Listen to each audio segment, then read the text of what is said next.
भारत माता की, भारत माता की। हड़ताल में बैठे विस्थापितों को अंचलाधिकारी ने जूस पिलाकर तोड़वाया भूख हड़ताल। बरारी प्रखंड के गुरुमेला पंचायत वार्ड संख्या 8 एवं 9 में गंगा नदी के कटाव में अपना घर बार गंवा चुके विस्थापित परिवार 25 वर्षों से बांध के किनारे झुग्गी झोपड़ी बनाकर रह रहे थे।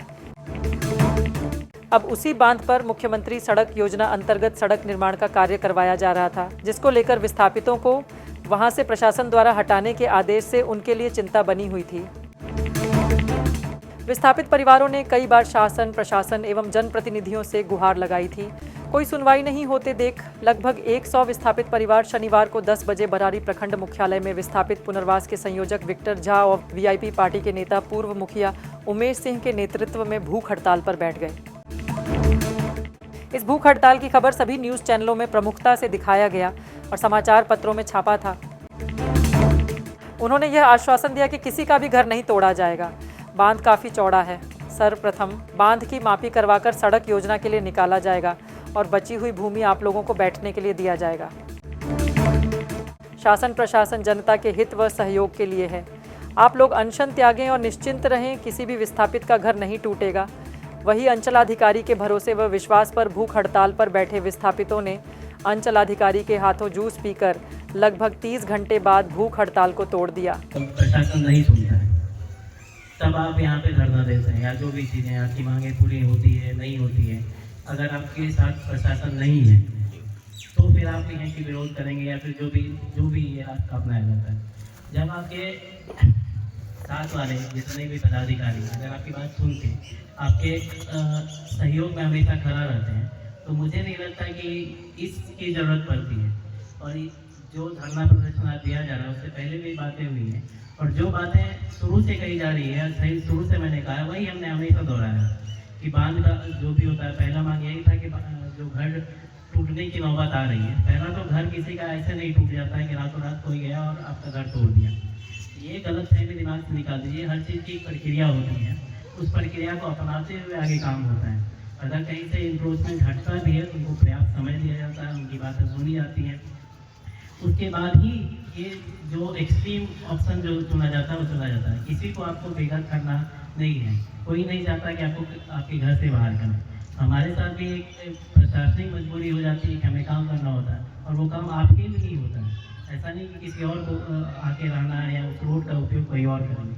वो आज रोड अगर बन जाता है या फिर बांध अगर मजबूत हो जाता है तो कल को अगर धारा तेज होती है तो आपकी ही जो भी चीज़ें हैं घर का या फिर वहाँ रहना, खेत बार जो भी है वो बचेगी। इसलिए बांध का मरम्मती जरूरी है और समय समय पर जरूरी है। तो बांध खाली रहेगा तभी तो मरम्मती हो सकती है। और बांध पे आने जाने का जो रोड है उसका उपयोग काफ़ी करेंगे। हमने सुना है कि बहुत सारे मतलब ऐसा रोड है कि आना जाना लोग नहीं जाते और बाढ़ के समय हमने खुद देखा है उस रोड से हम हमेशा गए हैं, गुजरे हैं, उससे जाना सही में मुश्किल होता है। तो ये चीज़ें जो होती हैं वो आप लोगों के लिए होती हैं।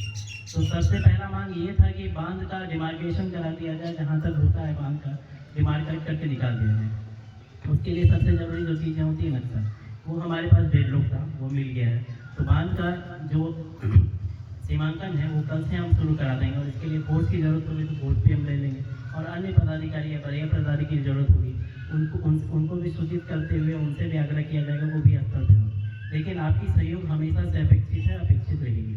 आपका सहयोग अगर नहीं रहेगा कोई पदाधिकारी चाहे जिला लेवल के हों या प्रखंड लेवल के हों वो कुछ भी नहीं कर सकते। और इस चीज़ को हमेशा दिमाग में रखेंगे कि जो भी पदाधिकारी कुछ भी करते हैं वो आपके लिए करते हैं, आपके लिए ही करते हैं एकमात्र। हमारा यहाँ पे गुजारा बसारा बस साल 2 साल का रहता है, मैक्सिमम 3 साल 4 साल। ऐसा नहीं कि हम लोग बचेंगे, हम लोग जो भी काम करते हैं आपके लिए करते हैं और हमेशा से करेंगे। जैसा विक्टर बाबू ने कहा कि आप बता दीजिए क्या क्या करेंगे। सबसे पहले जो मांग थी हमेशा से उठती आ रही है, 2-3 बार हमारे कैमरे में आए, आपके लोग आपके बीच से ही कई लोग आए हमारे बीच में, उनका यही कहना था कि बांध का डिमार्केशन करा दीजिए। तो बांध का डिमार्केशन तो कल हो जाएगा। तो रही बात उसके बैरिकेडिंग की बात, उसके लिए हम फ्लड डिपार्टमेंट से बात करेंगे, उनके पास क्या SOP है उसके लिए, उसकी बात की जाएगी। और ये फसल क्षति की बात है उसके भी बारे में हमने आपको पहले भी बताया, उसके बारे में बात करेंगे, रैयत से भी बात करेंगे और जो विभागीय नियमानुसार है उनको भी डेडलाइन के अंदर काम करना होता है। आप भी जानते हैं कि ये जो है फ्लड इफेक्टेड एरिया है तो बरसात गिरेगी तो फिर कोई भी ये विकास का काम नहीं हो सकता।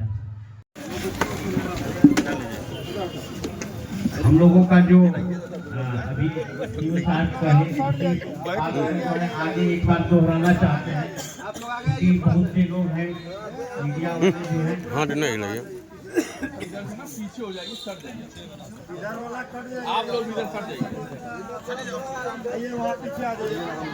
हाँ,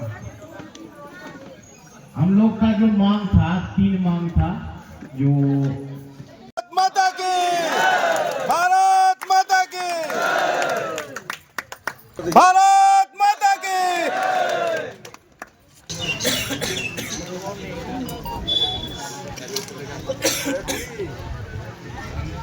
रवि